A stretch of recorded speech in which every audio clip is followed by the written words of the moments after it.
option one, the 12 million, and then the option two was the 10 million. What was the 2 million? What was the difference for option two? The third field. The third field. It's the third field behind the intermediate school. I can't see that on here.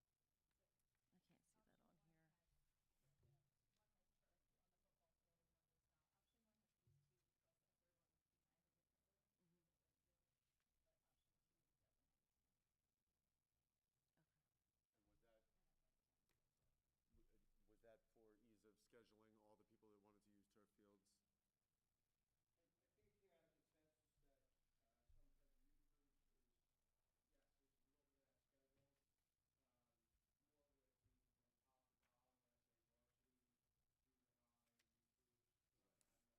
I think it came out of consensus that some of the youth group is, yes, we can go over that schedule. More with the from top to bottom, when I say varsity, junior high, youth groups, not have enough facilities to utilize the turf. That's what I recall from the group. But I think, as Jessica said, is I think this has been presented, it was put out there. So I believe No, I see. it was kind of put out the first time that I've heard it. 5 years ago, turf, one turf field, and it was great, kind of worked its way up. But again, that's a decision for you guys to come up with. Yeah, but you're going to end up doing the scheduling, so. Yeah, yeah. I'll say this, I did have headway with one field. One field is very, very, very difficult with the number of programs that you have. Two would be ideal. Two would definitely be ideal because it would be different in play. Our field hockey program absolutely needs turf in there, absolutely. The way our soccer programs are being played, I think in general, throughout the state, we're seeing most of the programs playing on the turf facility, even though we all like, natural grass for soccer. So the way things go with the game of soccer, we should be playing soccer at the high school level on turf. That's where your two blends. So when you look at number of programs, you're looking at 4 teams sharing a turf field. You're looking at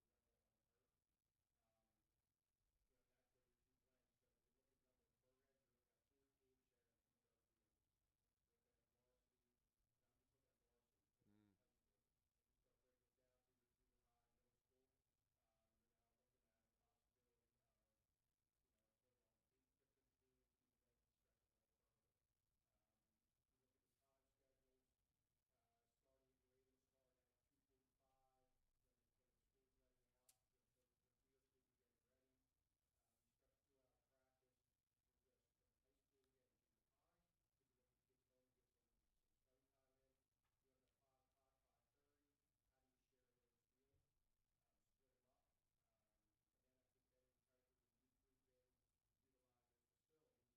Split them up.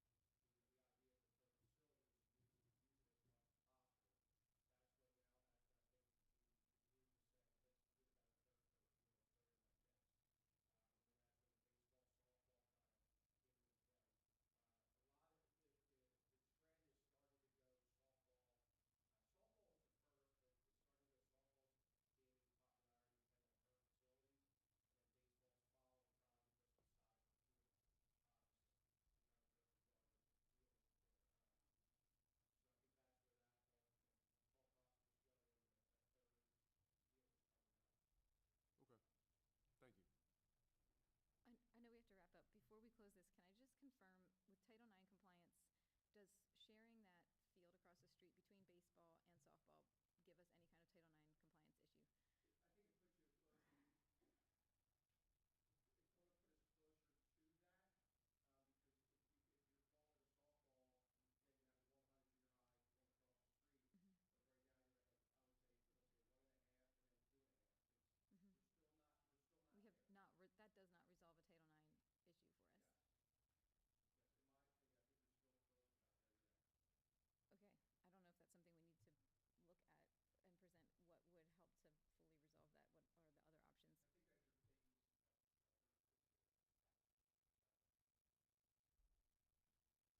resolve that. What are the other options? I think that's your state jurisdiction. Okay. We'll roll into work session. All right. Call the meeting to order. Please rise for a moment of silence and the Pledge of Allegiance. I pledge allegiance to the flag of the United States of America and to the republic for which it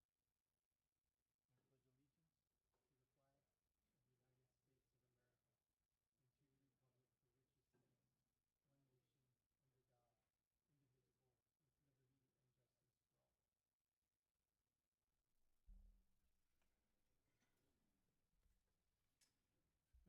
Secretary, would you take the roll call, please? Ms. Dougherty? Mr. Fox? Here. Ms. Guilford? Mr.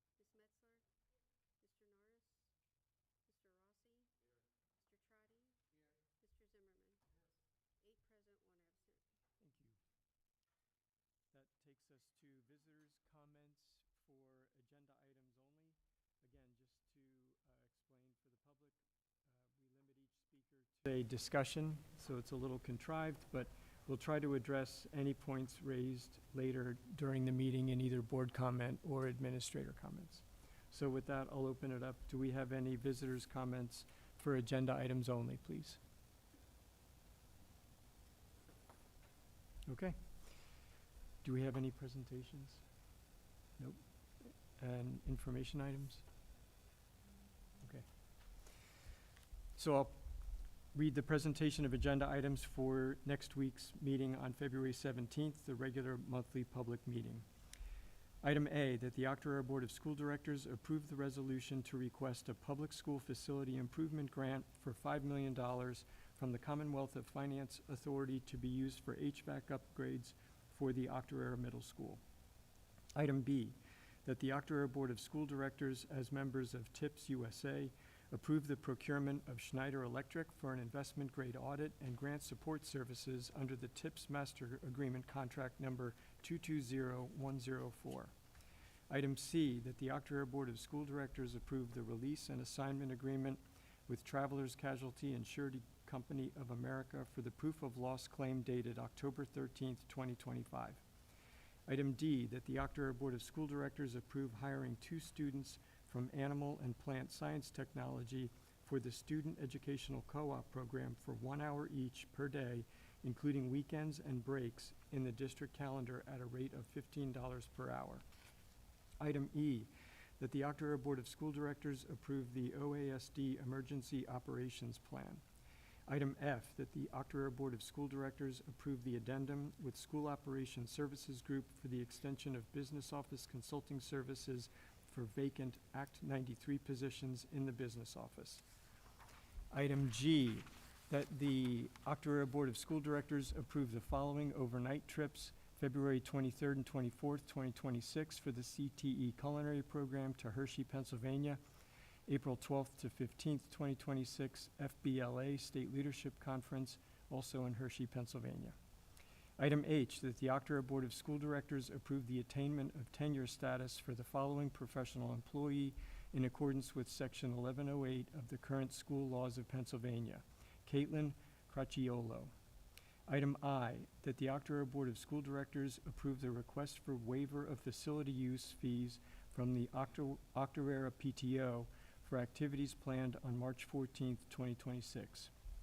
Under resignation approvals, and I just want to take a note here, these first 4, 85 years with the school district in total, and don't usually have comment here, but I would like to express my thanks to these employees and wish them well.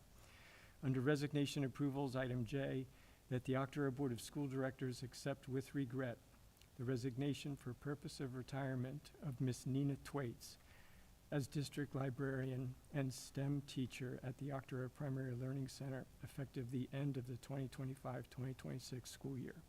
Hired September 27th, 1996. Item K, that the Octorara Board of School Directors accept with regret the resignation for purpose of retirement of Ms. Patricia Ford as an instructional assistant at the Octorara Middle School, effective the end of the 2025-2026 school year. Hired August 27th, 1998. Item L, that the Octorara Board of School Directors accept with regret the resignation for purpose of retirement of Ms. Maureen Byerly as an instructional assistant at the Octorara Intermediate School, effective June 5th, 2026. Hired September 27th, 2004. Item M, that the Octorara Board of School Directors accept the resignation for purpose of retirement of Ms. Betty Thomas as an instructional assistant at the Octorara Area High School, effective the end of the 2025-2026 school year. Hired September 27th, 2021. Item N, that the Octorara Board of School Directors approve the non-renewal of Coach A. Under hiring approvals, item O, that the Octorara Board of School Directors approve Ms. Amy Rozzi as school counselor at the Octorara Primary Learning Center, effective TBD, pending completion of employee-related documents required by law and the district. Ms. Rozzi's salary will be $65,237 prorated, which is step 17 to max of the master scale. Item P, that the Octorara Board of School Directors approve moving Ms. Tamala Cooper, school nurse at the Octorara Intermediate School, to the professional scale due to completion of certification. Ms. Cooper's salary will be $60,229 prorated, which is step 17 to max of the bachelor scale. Item Q, that the Octorara Board of School Directors approve the following changes in salary due to graduate credits earned. Helena Talley from M+30 at $75,707 to M+45 at $78,926, which is step 11 to max. Item R, that the Octorara Board of School Directors approve the following supplemental contracts for the 2025-2026 school year. Raven McCoy, junior high assistant girls basketball coach, 4 points at $620 each, for a total of $2,480.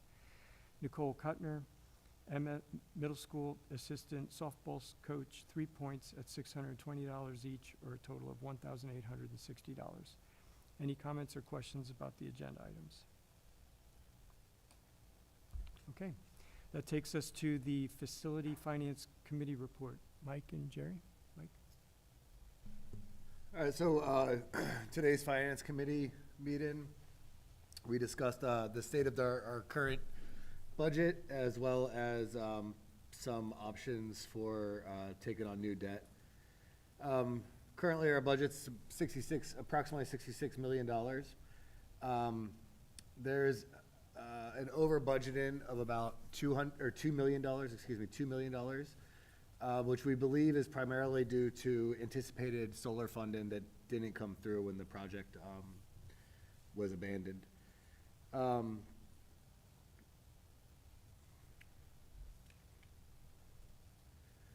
Additionally, we're still working on closing last year's fiscal budget.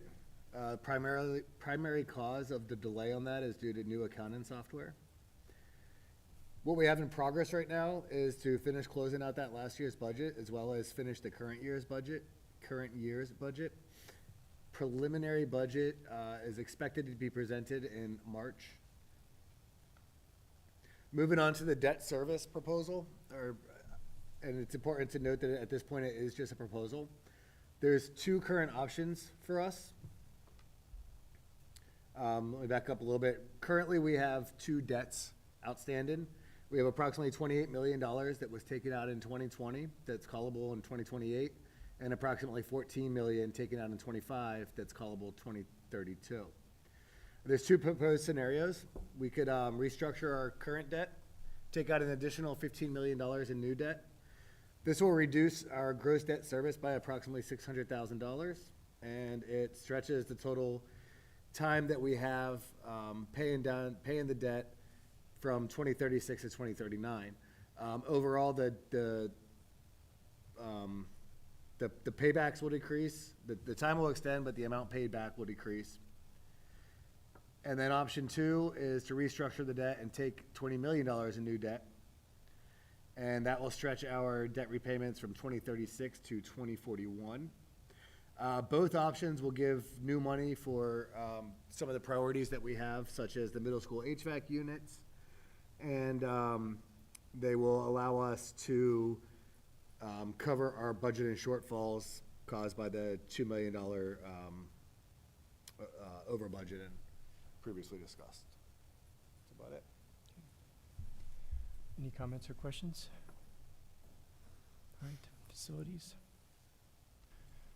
First, we met with Mr. Burkhart from Snyder Electric to go over the middle school HVAC system, proposals for revamping that, replacing, or whatever, however we decide what's best, and how they will help us apply for the grant. They will draw to do the mechanical drawings, draw up specs for the plans for $12,000. And then they will help us apply for the grant and see what we can get from the state for the grant. We will have to put up 25% of the cost of the grant, or 25% of whatever we get 1 million, we have to put up at least 25% of that 1 million per cost. Am I right on that? Right? Okay. Yep. We discussed phase 2 of the athletic fields. Right now, we're looking at priority 1, phase 2, or option 2, priority 1, option 2, which is the stadium, turf, the lower half, doing a multi-use field there, turf, and reskinning the middle school or whatever you want to call it across the baseball field across the street, and so we can make that baseball and softball options. Number 3, we looked at agreement with Environmental Control Systems, Inc., which will come in to our buildings and review our safety data sheets, and which our safety data sheets are anything to do with any chemicals or products we're using in the schools, so we know what they're made out of and if there's any safety concerns or health risks with them. And we are having pre-doc with the safety data sheet was $7,270, and pre-doc for repairs for a water treatment facility for $7,350. That's it. Thanks. Any comments or questions for Chair?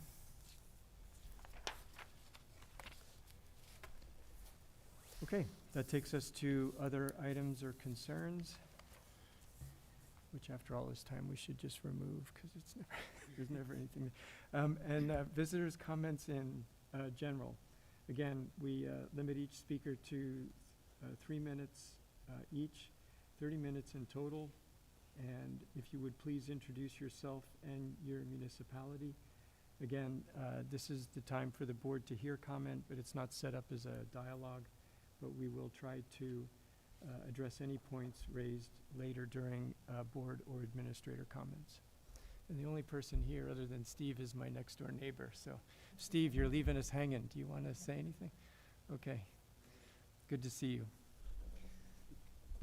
That takes us to administrator comments or announcements. Any administrator comments? I'm looking for all the administrators. Yeah. It's me. Yeah, you. Oh, Chris. Just real quick, I wanted to just give a little kudos to our athletic teams for the winter. Probably are well aware that our boys varsity basketball team is in the playoffs. We won on Saturday against Cedar Crest. We play again tomorrow evening at Conestoga Valley at 7:30 versus Conestoga Valley. We've shared with the Lancaster Lebanon League that it's not cool that we're playing a neutral site. That's not neutral. But we're playing them tomorrow night at 7:30, so I expect a large contingent of Octorarians going down for that. I'm excited about that. If we win tomorrow night, we'll play Thursday night at Manheim Township for the final for the leagues. And then, of course, we start in districts next week on Monday, which will be a home game. Even though we moved our board meeting to Tuesday, we have a basketball game on Monday night. So there you go, very convenient for everyone. Wednesday or Thursday, we also have our unified bocce team is in the playoffs. So really excited about that. They're playing at Downingtown East, I believe, in the afternoon. And not certainly last but not least, our wrestlers are also going to be competing this weekend for their next round of playoffs. So we have some potentials for some of our students to move on to the next level there as well. So very exciting about our winter athletics at the high school. Also, this week on Wednesday, for a half day, it is a half day for students, but we have Career Day on Wednesday, which is a very well-planned out event that we have been doing each year. So we're going to have a number of speakers from various walks of life and professions that will come and share with our students. We have some other activities lined up for our students as well. Even a family feud style game of students versus staff towards the end of the day. So that's exciting as well. So just encourage students to make sure that they're coming to school on Wednesday. But lots of things happening at the high school, and we have more on tap as for next week. So thank you. Nice, thanks. Anybody else? Sean, give you any notes? That's all I All right. That takes us to board comments. Any board comments? Just, is there any, if everybody can do it, can we do a really short, brief, exec session? Sure. Do you have a top? We have to announce topic. Legal, personnel. Personnel, I guess. Personnel. Yeah. Well, okay, I'll announce it at the end. Yep. Other board comments? Yeah. Back to the 12 million bond that we have. I mean, my only concern is just like all the other issues, like with the middle school, and if we don't get the grants, and not having to take out more bonds that could possibly affect the taxpayer. So, I mean, that's just my concern that I have. Because I know originally, I'm going to stick to what was in here, was originally 5 million for the turf fields. And then also, with that being said, you know, just what does that look like in terms of, you know, increasing the taxes? I mean, I know that's like a big question to ask. I don't know if you can give, yeah. So what Ryan presented was to keep the budget amount consistent over, depending on if we take 15 million or 20 million, we would keep a consistent budget number, and so our budget wouldn't actually be affected. The only way our actual budget gets affected is if we do nothing. So right now, if we don't do anything, we're going to add $600,000 to our budget for next year. By refinancing and take, whether it's 15, 20, or anything in between, we'll actually be able to reduce the budget amount by $600,000.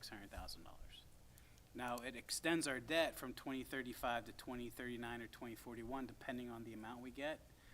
But by doing something, it'll keep us consistent at $5.8 million. I mean, it's not level. I mean, it goes up a little bit, couple $1,000s here and there, just because of how the bonds are paid.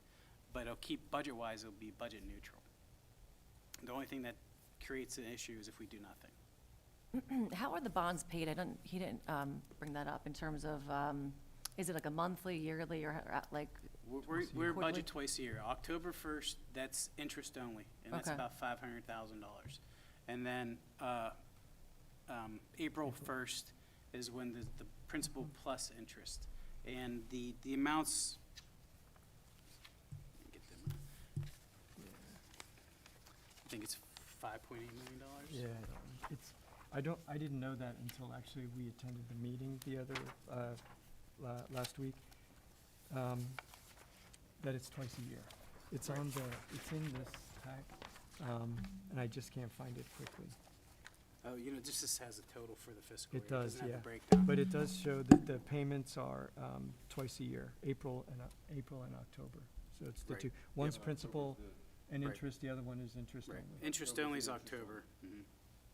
Right. So the interest only is around a little over $500,000, and the difference is paid in April, which is interest and principal.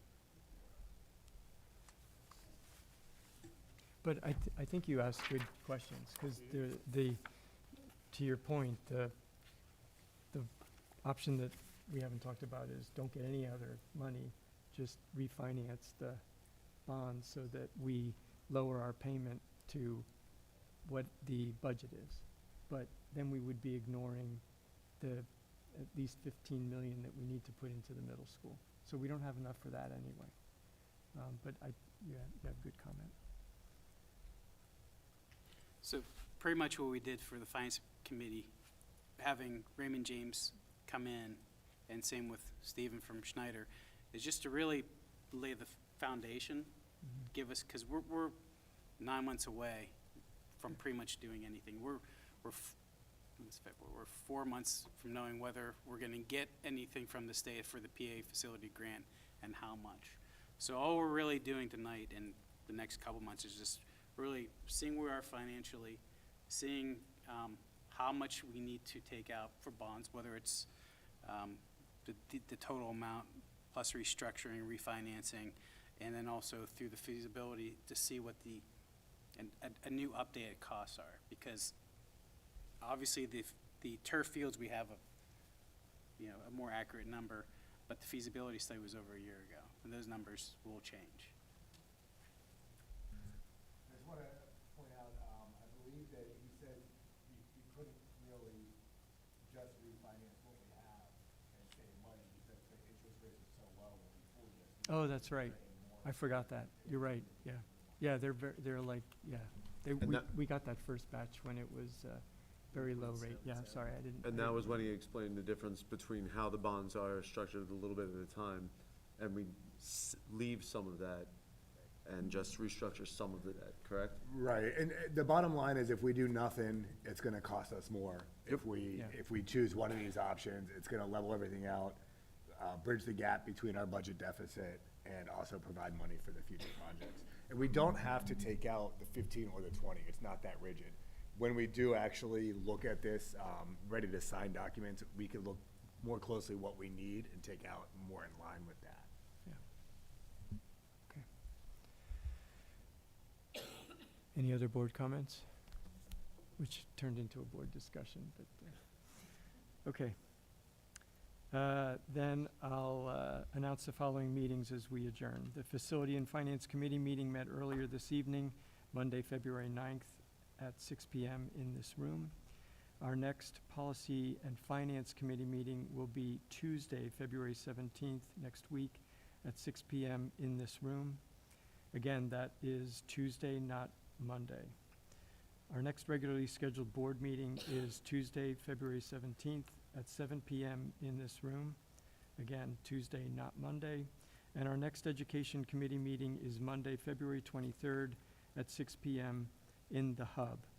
And we will have a brief exec immediately after this meeting in the district conference room on personnel. With that, I need a motion for adjournment. Motion and seconded. All those in favor say aye. Aye. Opposed? Meeting's adjourned. Thank you.